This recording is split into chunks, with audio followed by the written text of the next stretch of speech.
The phone call came on December 10th, exactly 2 weeks before Christmas Eve dinner at my parents' estate in Greenwich, Connecticut. "Rachel, we need to talk about the holidays," Mom said, her voice carrying that particular tone she reserved for uncomfortable conversations. Not angry. Not sad. Just diplomatic. I was in my office at the time, reviewing third-quarter projections for my company's enterprise clients. I put my pen down. "What's wrong?" "Nothing's wrong, sweetheart. It's just that this year is special.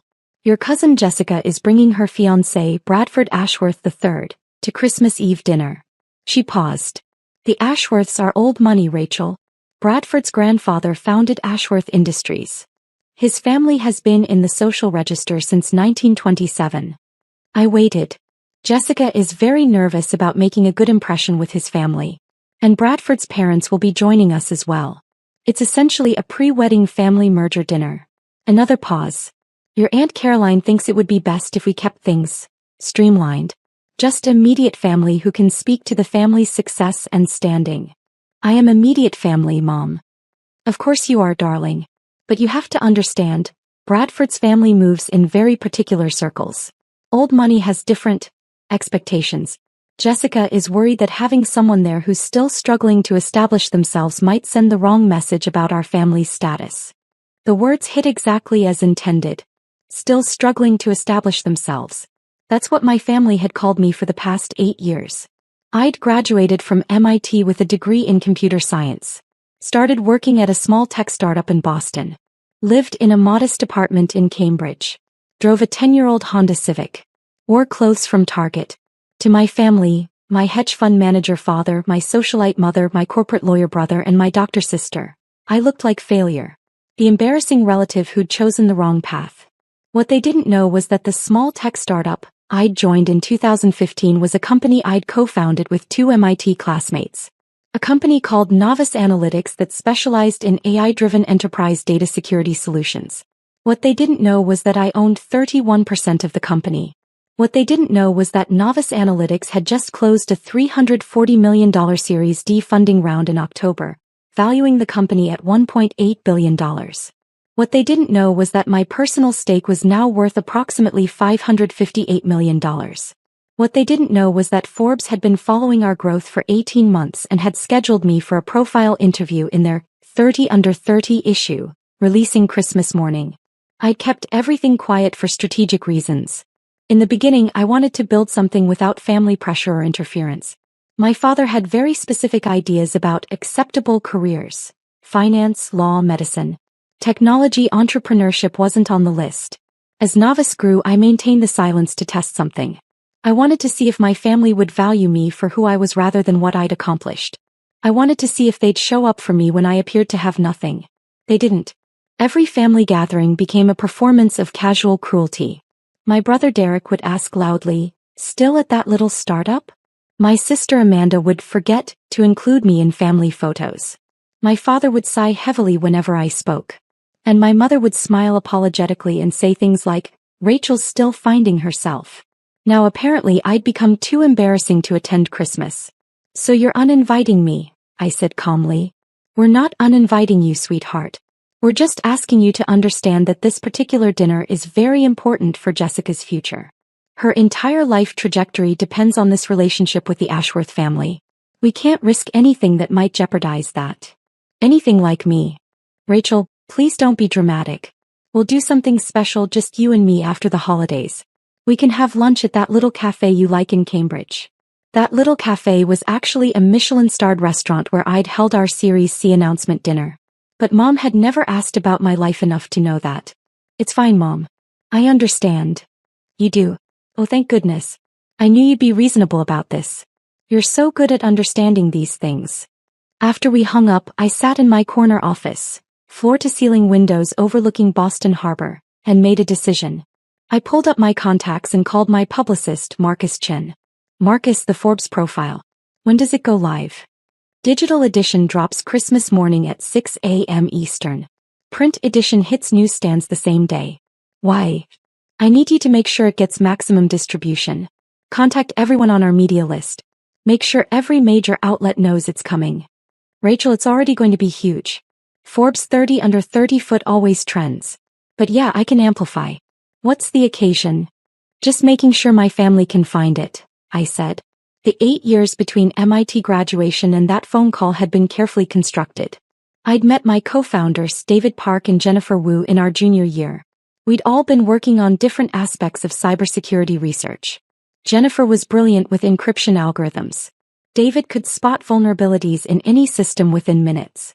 I specialized in machine learning applications for threat detection. We started Novice Analytics in Jennifer's basement apartment with $47,000 we'd scraped together from summer internship savings and a small grant from MIT's entrepreneurship program. Our first product was crude but functional. An AI system that could learn normal network behavior and flag anomalies in real time. We sold it to 3 small businesses in our first year for a total of $180,000 in revenue. My family thought I was working as a junior developer at a tech company. I deliberately kept my explanation vague. I'm doing security software development. Technically true. Year 2 we landed our first major client. A regional bank that wanted better fraud detection. Revenue hit $1.2 million. We hired our first 5 employees. My family asked why I didn't have a nicer apartment yet. Year 3 we developed our breakthrough product. A self-learning threat detection system that could predict attacks before they happened. We called it Sentinel. A Fortune 500 healthcare company bought an enterprise license for $8 million. I bought a newer used car, a 2015 Toyota Camry. My father asked why I wasn't driving a BMW like my siblings. Year 4, Sentinel went viral in enterprise security circles. We signed 12 major contracts totaling $64 million. We raised our Series A, $25 million from a respected VC firm. I moved to a nicer apartment in Cambridge. 2 bedrooms instead of 1. My mother asked when I'd buy a real house like Amanda had. Year 5 we expanded internationally. Offices in London, Singapore and Sydney. Revenue hit $180 million. Series B funding brought in $95 million at a $620 million valuation. I bought a small condo near MIT. Nothing flashy. Comfortable. My brother asked if I needed money for a down payment on a real place. Year 6 we became the industry standard. If you were a major corporation handling sensitive data, you used Novice Analytics.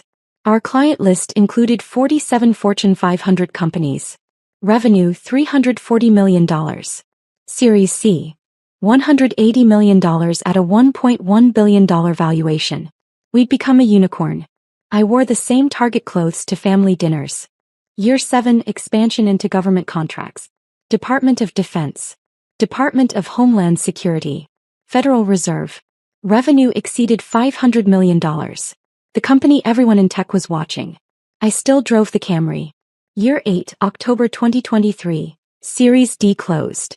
$340 million at $1.8 billion valuation. We were preparing for IPO discussions in 2024. Forbes reached out for the 30 under 30 profile. And my family uninvited me from Christmas because I'd embarrassed them. The beautiful irony was that I deliberately maintained my modest lifestyle as a test. I wanted to see if my family loved Rachel the person or Rachel the achievement. I wanted to know if they'd show up when I appeared to have nothing. Every dismissive comment, every casual cruelty, every forgotten invitation had been noted, recorded, saved. I wasn't hiding my success. I was watching who deserved to share it. The Forbes interview happened on December 15th, 5 days after my mother's call. The journalist Catherine Morrison met me at Novice headquarters. Our office occupied 4 floors of a renovated industrial building in Boston's Seaport District. Exposed brick floor-to-ceiling windows, collaborative workspaces. We employed 340 people. This is remarkable, Catherine said, looking around the main workspace. How old are you? 29. I'll turn 30 in March. And you've built all this in 8 years? With my co-founders, yes. The interview lasted 3 hours. Catherine asked about the technology, the funding rounds, the client acquisitions. She asked about challenges we'd faced, mistakes we'd made, lessons we'd learned. Then she asked about my family. Your background information says you come from Greenwich, Connecticut. That's old money territory. Did your family support your entrepreneurial path?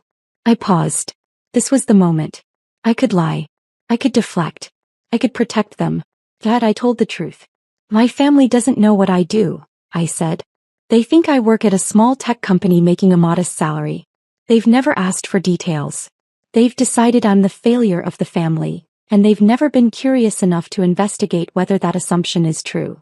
Catherine's pen stopped moving. They don't know you're worth $500 million? They don't know I co-founded Novice. They don't know my title is Chief Technology Officer. They don't know I hold 31% equity. They've never asked to visit my office. They've never asked about my work beyond still at that little startup? I smiled. 2 weeks ago, my mother uninvited me from Christmas Eve dinner because my presence would embarrass the family in front of my cousin's wealthy fiancé. She uninvited you? She said having someone who's still struggling to establish themselves would send the wrong message about our family's status. Catherine was quiet for a moment. That's going in the article. I assumed it would. Rachel, this profile is going to be read by millions of people. Your family will find out. I know. On Christmas morning. I know. You're okay with that? I thought about 8 years of dismissals. 8 years of being forgotten, overlooked, diminished. 8 years of testing whether they'd love me without achievement to validate my worth. I'm not doing this for revenge, I said. I'm doing this because I'm tired of hiding my success to protect people who never protected me. I built something extraordinary. I employed 340 people. I secured data for organizations that protect millions of lives. And I did it while my family was ashamed to include me in a photograph. Catherine nodded. When does this publish? Christmas morning. December 25th, 6 a.m. The days before Christmas I made careful preparations. First I called my lawyer Sarah Vance, who'd handled our corporate work since Series A. Sarah, I need you to prepare something for me. I want a complete documentation package of my equity stake in Novice, my role as CTO and the company's current valuation. Official letterhead, all signatures, everything legally binding. Is there a problem? No problem. I'm just going to need proof of something very soon, and I want ironclad documentation. I'll have it ready by December 23rd. Second, I called Marcus. The Forbes piece is going to create chaos in my personal life, I said. I need you to prepare a statement I can release if necessary. Something brief about maintaining privacy while building the company, something about family dynamics being complicated, something that protects my co-founders and employees from the drama. Consider it done. Want me to brief the team about potential incoming? Yes. Christmas Day is going to be busy. Third, I called my co-founders for a video meeting. Listen, you both know I've kept my family at arm's length from Novice. That's about to change in a very public way. The Forbes profile reveals that my family doesn't know about my role here. It might create some media interest in that angle. I want you both to be prepared. David laughed. Rachel, we've got your back. Your family has no idea what they missed out on. Let them find out with the rest of the world. Jennifer was more thoughtful. Are you sure you want to do this? Once it's public, you can't take it back. I'm sure. I've spent 8 years being small to make them comfortable. I'm done. Finally, on December 23rd, I did something I'd never done before. I went shopping. I bought a dress. A midnight blue silk dress from a designer boutique in Boston. Cost $3,800. I bought shoes to match. I bought jewelry. Simple, elegant, expensive. I got my hair professionally styled. For 8 years I dressed down. Dressed modest. Dressed forgettable. For Christmas I was going to dress like the CTO of a $1.8 billion company. Because even though I wasn't invited to my family's dinner, I had somewhere else to be. Marcus had arranged something perfect. On Christmas evening, there was a holiday gala at the Four Seasons Boston, a charity event for tech industry leaders benefiting STEM education programs. The guest list included CEOs, venture capitalists, and several Forbes journalists, including Catherine Morrison. I RSVP'd yes. If my family was going to celebrate Christmas with old money, I'd celebrate with new money. The money that built things, changed industries, and employed thousands. On Christmas Eve, I spent the evening alone in my condo. Ordered takeout. Watched classic movies. Checked my phone periodically. Nothing from my family. No Merry Christmas Eve text. No wish you were here message. No acknowledgement at all. At midnight I checked the Forbes website. The article wasn't live yet. 6 more hours. I went to bed. My phone started vibrating at 6:02 a.m. The Forbes digital edition had gone live at 6 a.m., exactly as scheduled. By 6:02 the notifications were already cascading. LinkedIn, 47 new connection requests. Email, 83 new messages. Twitter, my mentions were exploding. Text messages from colleagues, congratulations. Why didn't you tell us? Holy shit, Rachel. I made coffee and opened the Forbes article on my laptop. The headline read, The Secret Billionaire, How Rachel Morrison Built a $1.8 billion empire while her family thought she was failing. The photo was perfect. Me in our offices standing in front of floor-to-ceiling windows overlooking Boston Harbor, wearing my typical modest outfit, smiling calmly. The contrast between the humble appearance and the billion-dollar backdrop was striking. Catherine's article was brilliant. She detailed Novice's rise, our technology, our client list, our funding rounds. She included quotes from our investors, our clients, even from David and Jennifer. And then around paragraph 12 she included my family story. Morrison comes from wealth. Her father is a successful hedge fund manager in Greenwich, Connecticut. Her siblings are established in law and medicine. But her family doesn't know about her success. They think I work at a small tech company, Morrison explained. They've decided I'm the family failure, and they've never been curious enough to investigate whether that's true. 2 weeks before this interview, Morrison's mother uninvited her from the family's Christmas Eve dinner, explaining that her presence would embarrass the family in front of relatives bringing wealthy connections to the gathering. Having someone who's still struggling to establish themselves would send the wrong message, her mother reportedly said. Morrison, whose personal net worth exceeds $550 million, took the news calmly. I've spent 8 years testing whether my family would value me without achievement to validate my worth, she said. They didn't. The article continued with business details, technology insights, and future projections. But that section, those 3 paragraphs, were already being screenshot and shared across social media.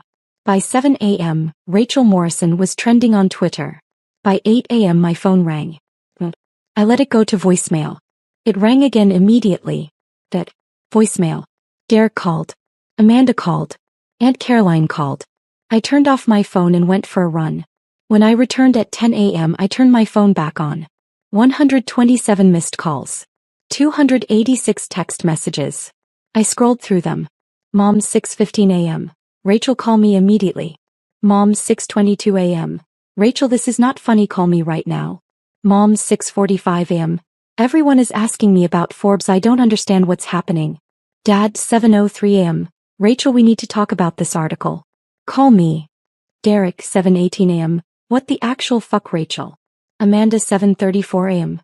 Is this real? Are you really a billionaire? Aunt Caroline, 8:12 a.m. Jessica is devastated. The Ashworths saw the article. We need to talk. I made more coffee. Checked social media. The story had gone completely viral. Tech Twitter was celebrating. Business journalists were requesting interviews. My LinkedIn had crashed from connection requests. And then at 11:30 a.m. my doorbell rang. I checked the security camera. My entire family stood in the hallway. Mom, Dad, Derek, Amanda. All dressed in Christmas finery, clearly having left their celebration to drive to Cambridge. I opened the door. Rachel. Mom rushed forward, arms outstretched for a hug. I stepped back. Merry Christmas. Merry Christmas, sweetheart. We had to come see you immediately when we saw the Forbes article. We couldn't believe, why didn't you tell us? They crowded into my modest condo. The same condo Amanda had once called depressing. The same place Derek had offered to help me upgrade from. Dad was staring at me like he'd never seen me before. Rachel, this article says you own 31% of a company worth $1.8 billion. That's correct. It says you're the chief technology officer. Correct. It says your personal net worth is over $550 million. Approximately $558 million as of the series Disclose, yes. And you never told us? Mom's voice was wounded. Your own family? I looked at her calmly. You uninvited me from Christmas 2 weeks ago because I'd embarrass you. That was before we knew. Exactly. The silence that followed was deafening. Derek broke it. Rachel, come on. You have to understand how this looks. You've been pretending to be poor for 8 years. I've been living modestly. There's a difference. I never lied about anything. I told you I worked in tech security. I told you I was doing well. None of you ever asked for details. You were deliberately hiding your success. Amanda said. I was testing whether you'd value me without it. That's not fair, Mom protested. You can't test your own family like that. I pulled out my phone and opened my photos. December 2019. Derek's birthday party. I asked if I could bring my business partner to introduce you. You said, and I quote, let's keep it family only. We don't need your work friends here. That business partner was Jennifer Wu, my co-founder. She's now worth $590 million. I scrolled. June 2020. Amanda's graduation from medical school. I mentioned I'd just closed a major contract and wanted to celebrate with you. Dad said, that's nice, honey, and changed the subject to Amanda's residency offers.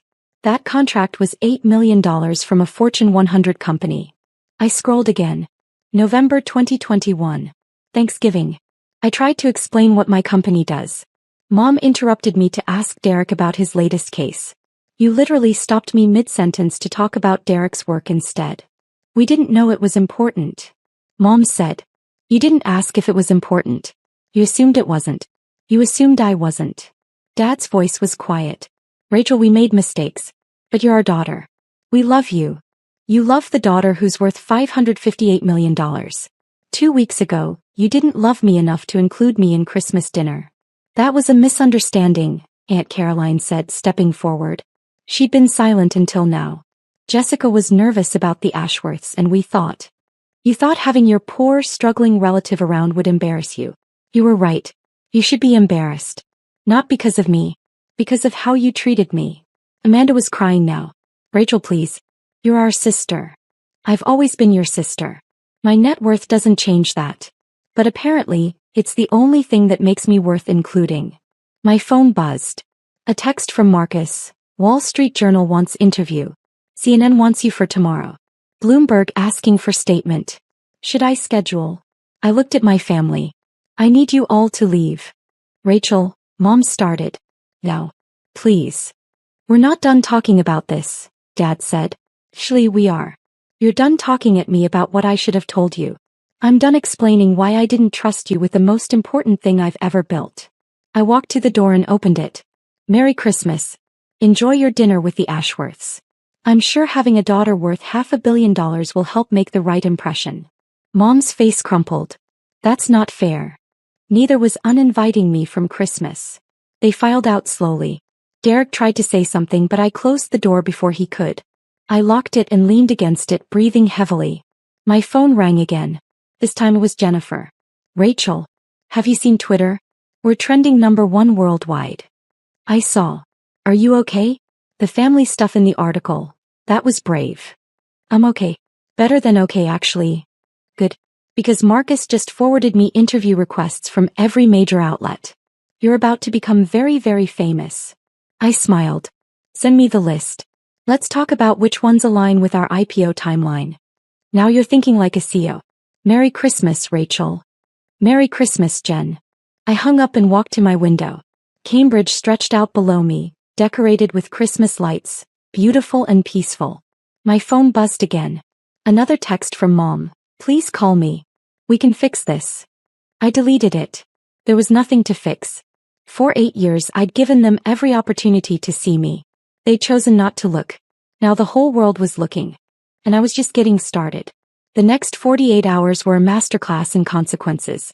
Christmas Day evening, I attended the Four Seasons Gala in my midnight blue dress.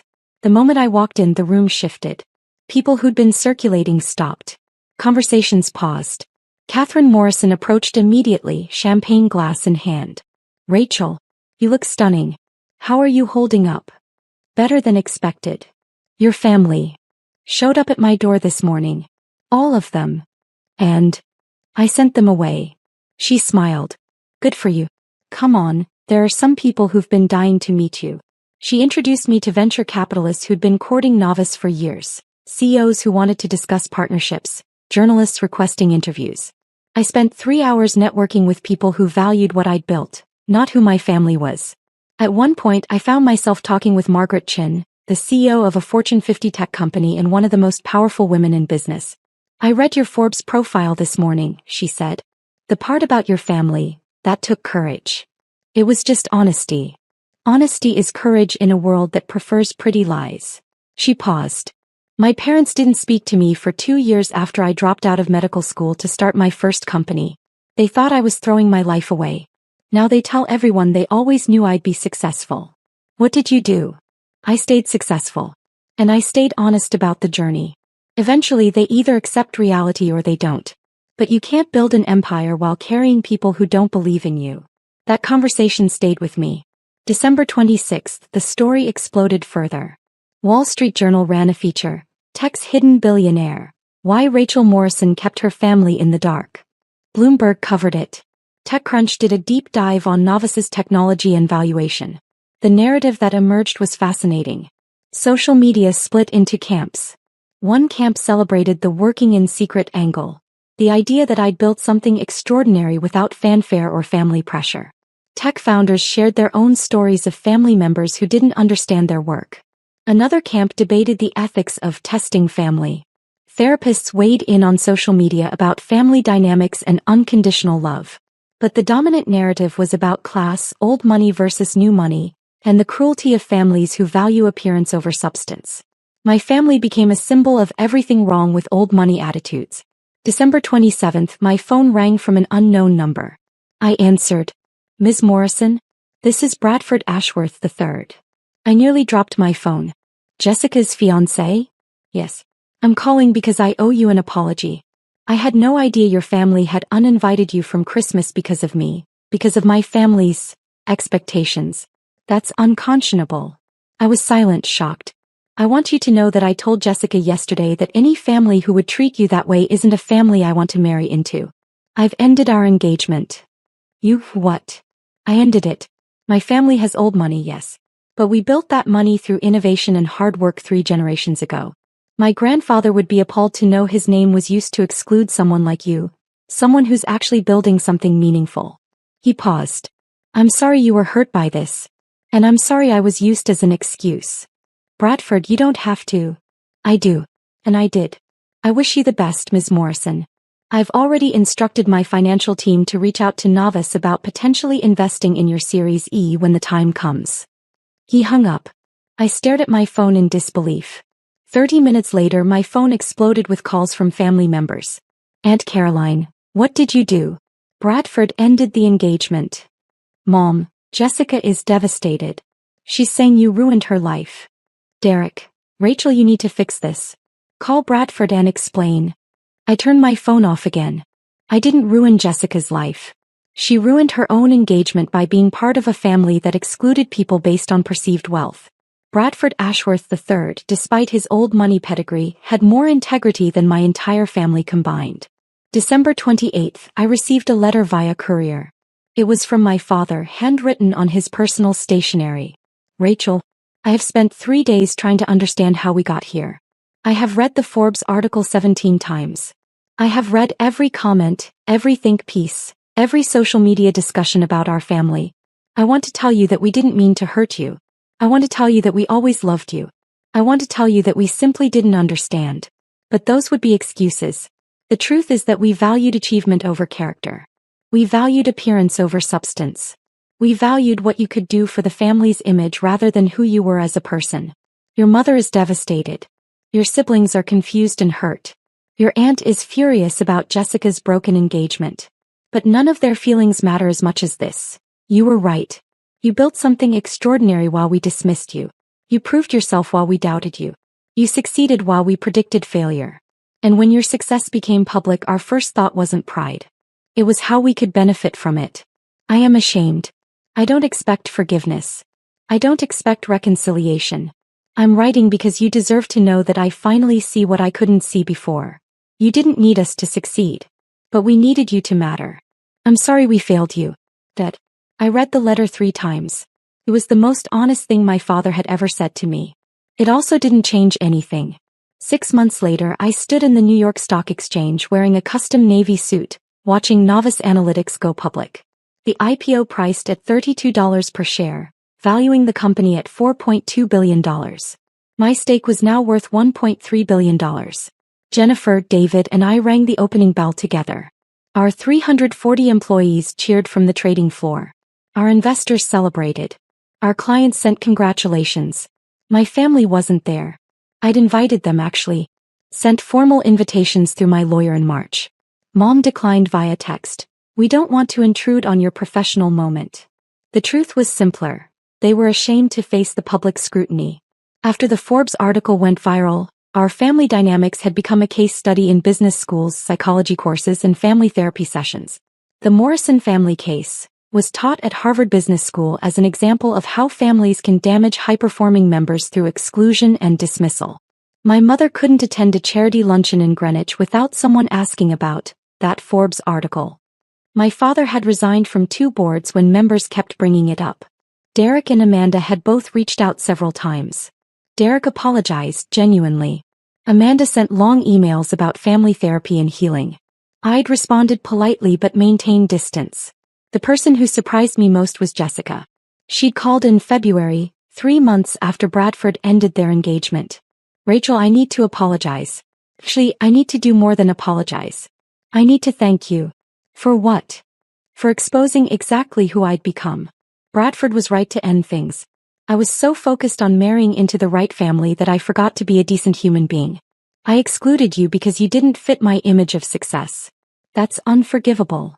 Jessica. Let me finish. I've spent 3 months in therapy. Real therapy, not just venting to a counselor. I'm learning that I constructed my entire life around other people's approval. I don't even know what I actually want. She paused. I enrolled in a master's program. Social work. I start in the fall. Social work. I want to help families that are struggling. Real struggling, not can't afford the right country club. Struggling. I want to do something that matters. We'd met for coffee after that. Started rebuilding something. Not the cousin relationship we'd had before, but something more honest. Now at the NYSE watching our stock ticker, envious, flash on screens, my phone buzzed. Jessica, watching the live stream. So proud of you. You did this. Bradford Ashworth 3. Congratulations, Ms. Morrison. Told you we'd invest in Series E. Looking forward to our partnership. Marcus, stock up 34% in first hour. You're officially a billionaire. How does it feel? I looked around the trading floor. At Jennifer, who'd believed in our technology from day one. At David, who debugged code at 3 a.m. in Jennifer's basement. At our employees who'd built this company into something that mattered. I thought about my family, absent but finally honest about why. I thought about 8 years of testing, watching, building in secret while being dismissed as a failure. I thought about the choice I'd made to value authenticity over approval. And I realized something. I wasn't relieved that they finally saw my success. I was relieved that I'd stopped needing them to. My phone rang. Unknown number. I almost declined, but something made me answer. Rachel Morrison speaking. Ms. Morrison, this is Governor Williams's office. The governor would like to know if you'd be available for a meeting next week to discuss a new STEM education initiative she's launching. She was very impressed by your Forbes profile and your commitment to educational access. I smiled. I'd be honored. Have your office send the details to my assistant. After I hung up, Jennifer appeared at my elbow. Everything okay? Everything's perfect. Governor wants to meet about education programs. Of course she does. You're Rachel Morrison, billionaire tech CEO who built an empire while her family thought she was failing. He grinned. Never gets old. It really doesn't. We watched the stock ticker together. MVS climbing. Hey Rachel. Jennifer said quietly. Yeah. I'm glad you kept us secret from them. I'm glad you protected what we built until it was strong enough to speak for itself. Me too. And I'm glad you're my friend, not just my co-founder. I looked at her. My actual family, the one I'd chosen, the one that had showed up when I appeared to have nothing. Me too, I said. My phone buzzed one more time. Mom, watching the stock exchange coverage. You look beautiful. I'm sorry I'm not there. I understand why. I love you. I stared at the message for a long moment. Then I typed back, I love you too. But love isn't enough anymore. It has to be accompanied by respect, curiosity, and belief. When you're ready to offer those, we can talk. I hit send and put my phone away. The stock ticker showed NVUS at $43.50, up 36%. Jennifer raised her champagne glass. To novice. David appeared with his own glass. To the team. I raised mine. To building things that matter with people who believed in us when we had nothing to offer but potential. We clinked glasses. Below us, the trading floor roared with activity. Our company, our creation, our proof that success isn't about where you come from or who believes in you. It's about what you build when no one's watching. And I'd built something extraordinary. The Forbes cover that had exposed my family's cruelty was framed now, hanging in our office lobby. Not as a trophy of revenge, but as a reminder. The people who dismiss you when you're building are rarely the people you want celebrating when you've succeeded. I'd learned that lesson at Christmas. And I'd never forget it.